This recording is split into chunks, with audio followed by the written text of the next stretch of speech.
저는 강북대 동양연구원에서 공부하고 있는 한영대입니다. 원래 제 전공은 성공학과의 맹자학이라고 해서 경학 분야인데요. 저랑 같이 수업도 듣고 그 친구를 나누고 있는 윤종 선생님께서 저랑 간 공유와 관련해서 학회가 있다고 청원해 오기에 제가 예전에 한번 발표회장에서 들었고 책을 읽었을 때 상당히 감흥이 있었던 이 세계와 남영 선생의 그 유산록이라는 뭔가 풍요에 대해서 조금은 얘기할 수 있지 않을까 해서 발표를 구성해 보았습니다. 제가 후보 발표는 이수다되지 못했는데요. 발표됐던 내용을 보니 어차피 지금 정립되지 않은 풍요라는 개념에 대해서 다양한 자료를 비납적으로 찾아가는 과정이라고 생각이 되고요.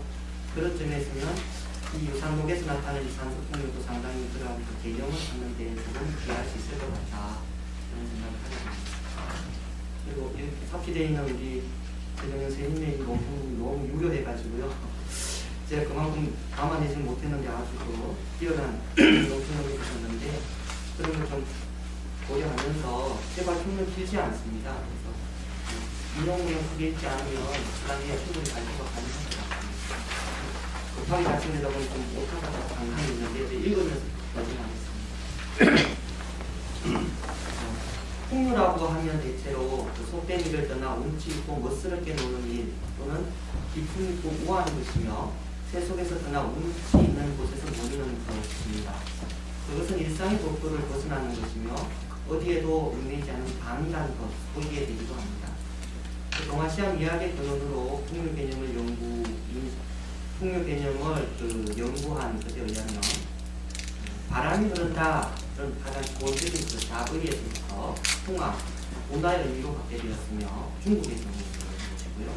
일본에서는 감각적으로 사람들의 시선을 조임하는 것에 주로 사용되었고 한국에서는 최치원의 날랑기 서문에서 밝혔듯이 현묘함으로써 유불선 상교를 아우르는 것으로 영상 개천을 찾아다니며 도를 수행하는 것으로 인식이 되었습니다. 고전적 개념이죠.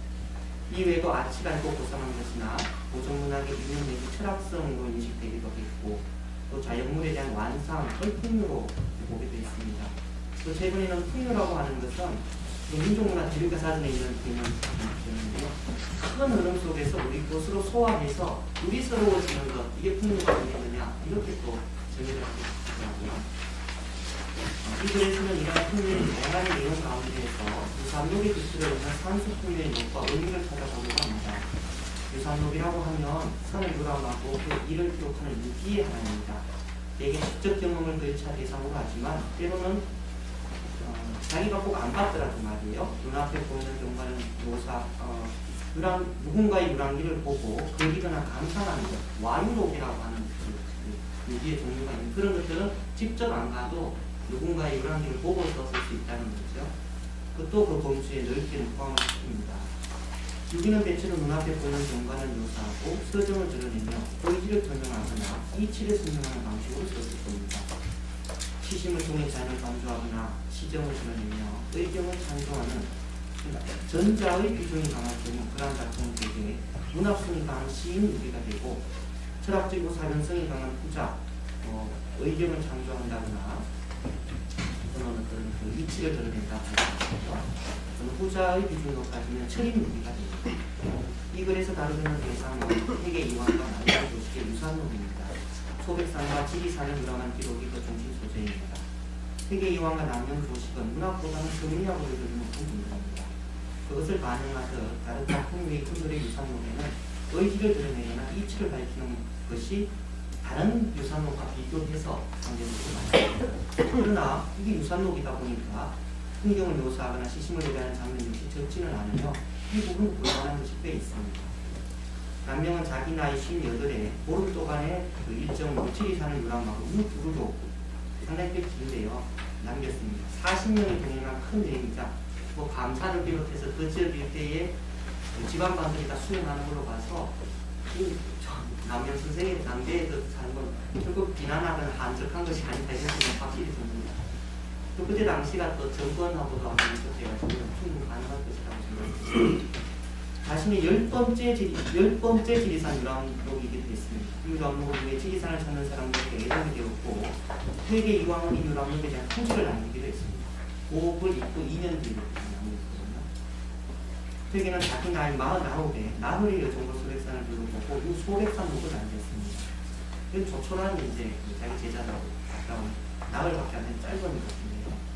이것은 그의 문집에 남아있는 유일한 여행입니다. 본인의 여행입니다. 모두 고대하던 여행에 대한 기록으로 산을 대하는 유학자의 마음과 그 풍류의 일단을 살펴볼 수 있는 좋은 기록입니다. 여기에서는 기록을 따라가면서 유산록에 기록되는 산수 풍류의 징정을 찾아보려고 합니다. 산수를 마주 대하는 도처적인 시선에 자연은 어떻게 다가와 인식되었는지, 어떠한 마음을 불러일으키며 감상이 되었는지, 그래야 왜 그토록 산수의 즐거움을 노래하려고 했는지, 정말 지나치다만큼 그렇게 이렇게 추구를 하세요. 두분들 다. 무엇이 그걸 추구하게 하는지 그것도 궁금하더라고요. 그 인간이 자연을 감상할 때의 모습이며 유산록에 나타난 공동의 실체이기도 합니다. 흥미없이 그러한 모습으로 이를 두면 공감과 감탄, 또는 어떤 비평적 거리를 유지해서 그것을 비판하게 받고 이런 것들이 실은 유기를 형성하는 것이 유산록은 그것이 또 그 풍요로서는 그런 것이 다 풍요라는 개념 안에 구성되어 있는 게 아닌가 이런 생각이 듭니다. 차례대로 제가 그 본대로 한번 스스로 해봤는데요. 자연미와 정감, 흥치, 이것도 중요한 구성 요소다 보실 수 있는데요. 유산록에서 볼 수 있는 내용 가운데 유람의 매력을 가장 실감나게 느낄 수 있는 것은 역시 자연으로 인해 일어나는 감흥을 노래하는 것입니다. 자연미는 때로 그 자체로 인해 사람의 마음을 설레게 하고 공부를 불러일으킵니다. 만명이 쌍계사에서 얼마 떨어지지 않은 곳에 위치한 신영사, 거기 앞에 오는 칠불계에서 넣어서 바로 들어가는 것인데요. 그 인용된 것은 그렇습니다. 근데 남명 선생의 애지간에서는 이런 글을 잘 안 쓰시는데 여기 보면 정말 그 아주 가전 묘사를 동원해서 칠불의 아름다움을 드러내기 위해서 상당히 애를 쓰시고 있다는 것을 알 수 있습니다.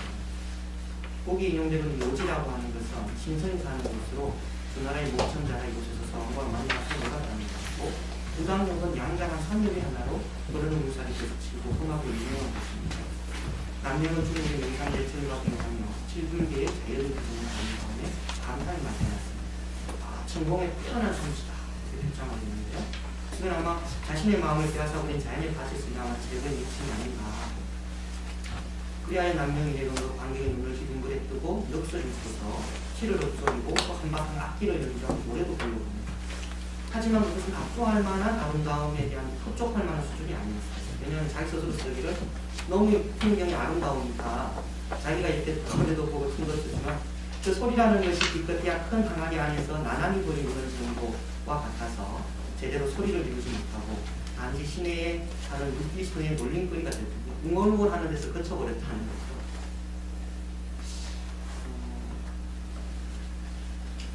그러함에도 그곳에 중들이 술과 과일을 내오자 일행에서 준비한 술과 과일로 서로 대접을 하면서 바위에서 춤도 추고 한참을 즐겼다고 해요. 자연으로부터의 감흥에 그 속에 취한 사람들은 누구나 헌법, 그 자연의 아름다움에 취하게 마련해요. 물론 술을 먹어서 취하기도 하지만 실험도 처음은 자연에 취하는 거죠.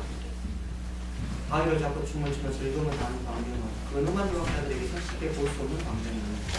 그것은 진정으로 산의 풍광으로부터 비롯된 즐거움이었습니다. 그런데 산을 보려면 그 좋은 때와 장소를 만나야 합니다. 안개가 낀다거나 계절이 걸맞지 않으면 완상하기가 어려운 거죠. 또 장소가 적절하지 않아도 좋은 경관을 보기 어렵습니다. 백두산 많이 가지고 백두산 전지 구경하기가 참 어렵고 황산에 가도 안개 때문에 참 못 보는 것 같습니다. 세계는 동행한 산 종수가 산을 멀리 보면 가을에 서리가 내린 날이나 또는 오랜 장마가 되어서 날이 긴 날, 그럴 때 봐야 멀리 볼 수 있다. 예전에 여기 올라갔던 두세봉도 장마를 기다려서 한참 막힌 다음에 내자마자 탁 올라갔기 때문에 소백산을 쫙 볼 수 있었다는 이렇게 얘기를 주거든요. 그 얘기를 듣고 퇴계 선생님이 내가 이렇게 생각했다고 적어놓은 건데요. 잠깐 읽어볼게요.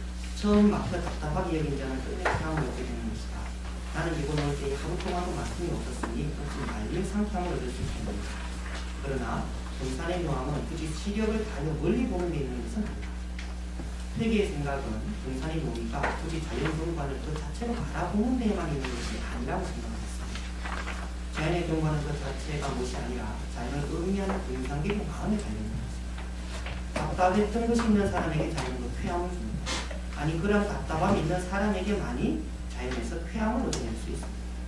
퇴계는 인간이 자연에게 깃든다는 것을 좀 더 의미하려고 합니다. 그것은 자연으로부터 일어나는 감흥일 뿐만이 아니라 인간에게서 자연에 전해지는 것이고 자연은 그것에 호응한다는 생각. 자연의 대상물보다는 인식 주체의 능동성이 더 중요한 완상을 놓고 보는 것입니다. 경과는 그 자체의 수량이 아니라 하더라도 그 자연에 대한 사람의 마음이 합치가 되면 그것으로 충분히 만족감을 이끌어낼 수 있는 것입니다. 그러므로 화산할 즈음에 별로 특별하지, 물론 아름답기는 합니다만 이 부분에 있는 구절을 보시면 아시겠지만 그다지 대단한 그 장관은 아니에요. 그쪽 부분이 물이 좀 흐르고 목련꽃이 피어있는 정도지요. 하지만 아주 마음이 만족했다 이렇게 보시면 자연미에서의 정감은 그렇게 성취가 될 수 있는 것입니다. 적어도 퇴계에게 자연은 그 대상의 객관적인 모습에서뿐만 아니라 자연을 느끼는 사람들의 마음이 중요하게 되고 퇴계가 느끼는 풍경 역시 그러했으면 모릅니다. 두 번째는 회국이 유산록에서 중요한 게 자연뿐 아니라 그 자연에 깃들어 있는 사람을 찾으려고 하는 그런 것들이 특히 두 분에게도 유별난데 또보로 한번 찾아봤습니다.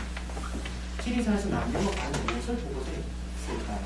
또 무엇을 보면서 가장 깊은 감흥을 일으켰으며 가치가 있다고 판단하겠을까요? 남녀는 산과 물을 보면서 인간과 세태를 보다. 어떤 분은 이게 이제 남명이 유산을 하는 최고 구절이다 이렇게 해서 뭐 영상 대신 최석기 선생님 같은 분은 이게 최고다 막 이렇게도 하셨는데요. 산과 물을 보면서 인간과 세태를 본다. 이게 아주 말이 좋습니다. 산수의 자연을 보면서 그것에만 눈길을 주는 것이 아니라 산과 물을 보면서 인간의 삶을, 인간의 물정 세태를 본다고 말하고 있는 것입니다. 여기에서 인용하고 있는 것은 이분 스스로 내가 이제까지 그 지리산 다 보고 났는데 가장 중요하다고 느끼는 것이 이거라고 거의 마지막 부분에 쓰고 있는 부분입니다. 만명이 들고 있는 한용환과 정여상, 조지수는 모두 지사입니다. 한용환은 승진왕을 거쳐 지리산으로 들어오게 만드는 악양면, 지금도 악양이라는 지면이 있고 강가에 있는 사방에 살던 사람입니다. 무신 정권의 혼란을 예방하고 안세를 피하기 위해서 투자를 들고 인도에 살았습니다. 그의 지조를 높이 하신 사람들이 그를 다시 고성으로 불렀지만 일찍 응하지 않고 깊은 산골 그곳에서 생을 마쳤습니다. 근데 생을 마치자마자 이제 그랑 막 몽고공이 친구 해왔죠. 어떻게 보면 승견짐이 있었다고 볼 수 있습니다. 또 한 분 정여창의 고관은 사방에서 한낮 배를 타고 도착하시는 보탄이라고 하는 곳에 떨어졌다고 합니다. 지금의 하동군 파괴면 덕은리 화개장 바로 맞은편입니다. 정여창은 변상군에게 죽임을 당했습니다. 안명은 그를 함양 출신의 유종으로 도학을 이끌어주는 분으로 추억을 하면서 명철에 행복하고 이르는 죽음의 단식을 하려고 하는데요. 퇴계 역시 바로 그 유람록인의 이런 구절이 남명답게 하는 구절이 들리잖아요. 조지선은 연산부터 발을 들은 청백입니다. 천살에 드시고 있는 상원부사가 있다가 사직하고 지리산의 연구에서 자신은 학문에 전념을 하고 있었는데 각자 사회의 발을 입었습니다. 세 자신을 그의 통과가 지배한 진강되었던 연산이 그를 사와 연루시킨 것입니다. 지리산에 그의 유적은 남아있지 않습니다. 남아있는 것은 그의 아내의 정문인데 남명은 바로 그것을 본 것입니다. 정씨는 조지서의 아내로 정몽주의 현손녀였습니다. 조지서가 발을 입자 아내 역시 정몽되어 죄인이 되었으나 정법이 두 아이를 끌어안고 등에는 심주를 주고 집으로 상식을 피하지 않았다. 전통시대에는 이 대단한 것입니다. 남명은 즐겨 어리를 둘다 이룬 종우다 이렇게 칭찬합니다. 산중에 있던 이들의 유적은 남명이 이제까지 여행에서 느꼈던 즐거움을 고스란히 불쾌하다고 느낄 정도로 강렬한 인상을 줍니다. 물론 그 불쾌함은 자연의 아름다움이라고 불쾌하며 자연의 풍요에 취해있던 마음을 돌연히 일깨우는 천신대와 같은 것입니다. 산소 강원의 풍요는 그 안에 깃든 인간의 삶과 역사적 가치보다 우월할 수는 없는 것이었습니다. 제가 보기에 남명을 그렇게 느꼈습니다. 그것은 또 고차함스로 통화되는 인문정신이며 수준 높은 풍요라고 할 수 있습니다. 그들의 흔적으로 인해 산수는 10층의 산봉우리 위에 다시 옥 하나를 던져놓고 천이랑이 물결에 동그란 달 하나가 비치는 것. 정말 아름다운 산수 위에 그 하나 1층 올라가는 것, 바로 거기 깃드는 인간의 역사와 성격이라는 거죠. 퇴계 역시 유산의 감흥은 자연에 대한 감상에서만 찾지는 않았습니다. 자연에 깃들어 있는 선현의 유족과 육목에서 깊은 흠칙을 느꼈는데요. 퇴계는 자연에 깃든 선현들의 정신을 만나고 있습니다. 그래서 거기 인용되고 있는 것은 이제 자기가 미리 그 소백산을 유람했던 두세 공의 유산록을 들고 다니면서 이렇게 대조도 해보고 읽어보고 그랬다는 것 같아요. 그 구조입니다. 퇴계는 산을 유람하면서 그 이전의 기록을 찾아 읽었습니다. 자연만을 바라보려고 한 것이 아니라 자연을 노래한 스님들을 만나려고 한 것입니다. 그러므로 가는 곳마다 유산록을 펴놓고 읽으면 마치 호환백발의 노인과 서로 마주하며 만하며 그 사이에서 실을 얻는 것 같다. 이렇게 고백을 했습니다. 자연이 있고 두세 궁의 글이 있고 자기가 있는 것이죠. 그러니까 자연을 읽으면서 글을 읽으면서 대화를 하는 거죠. 자연과 자기와 자연이 1대1로 만나는 것이 아닙니다. 이로 인해 흉치가 생겨나고 이런 것이 많다는 것은 그것도 퇴계가 꼭 학자였기 때문은 아닐 것입니다. 아름다운 자연을 어려있는 스님들을 만나면서 그런 자신의 위치와 의미를 자랑했을 것입니다. 우리는 항상 자신을 일깨우고 그 의미를 깊이 자각하게 될 때 가슴속 솟아나는 쾌감을 맛볼 수 있습니다. 그것이 내 마음을 사로잡는 자연 속에서 이루어지는 것은 더 의미심장적인 것이며 그 쾌감을 증폭해 주셨을 것입니다. 퇴계는 자연 속에서 사람을 발견하고자 하는 것입니다. 그것으로 인해 깊은 흥취를 얻게 됩니다. 물론 유산록을 자신의 서당이나 어떤 강단에서 읽을 수도 있을 겁니다. 그래도 흥은 있을 거예요. 하지만 역시 그 현장에서 읽을 때 흥이 나는 거죠. 그건 의미가 적지 않다고 생각합니다. 퇴계의 이러한 정신은 자신이 직접 가보지 못한 금강산에 대한 유람록이 태어나서는 나타납니다. 그는 금강산의 아름다움을 산에서만 찾지 않고 그 산의 아름다움을 이용한 글에서 찾아내고 있는데 그것은 산의 아름다움을 전체적으로 오는 쾌감과 흥미를 주겠습니다. 이제 인용문 자체가 굉장히 아름다운데요.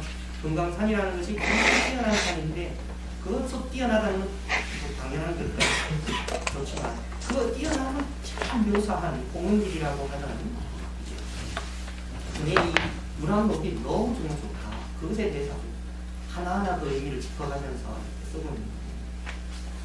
퇴계가 강탄을 맞이하는 것은 금강산이라고 하는 위대한 자연을 좋아하는 묘사 맞이하는 것은 금강산이라고 하는 위대한 자연의 조화를 묘사하면서 그 요령을 잃지 않았다는 겁니다.